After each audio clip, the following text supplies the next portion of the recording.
the Enneagram's roots can be traced back to the desert mothers and fathers in the Christian tradition. It does have Christian roots.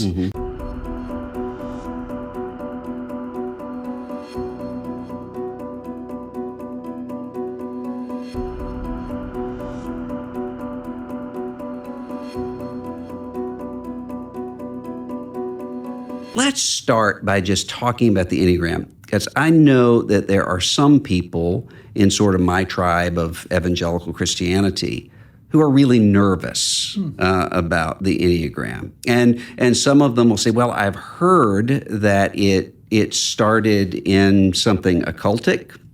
Or they'll say, I heard that it started in a really mystical form of Catholicism, and is that really compatible with what I believe? And so just explain to us, for people who are kind of curious, what is the Enneagram?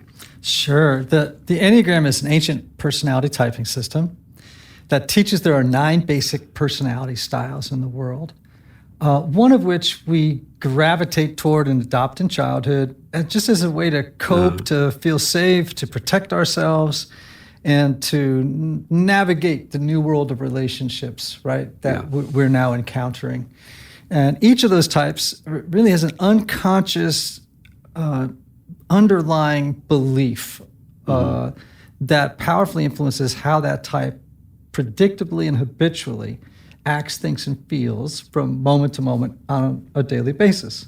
You say ancient, where does it come from? So we believe, right, that the Enneagram's roots can be traced back to the desert mothers and fathers in the Christian tradition. There was a well-known monk named Evagrius Ponticus, who actually was in some ways responsible for the 7 deadly sins as we know them now, who began using a primitive form of the Enneagram in spiritual formation with young novice monks, right? So it does have Christian roots.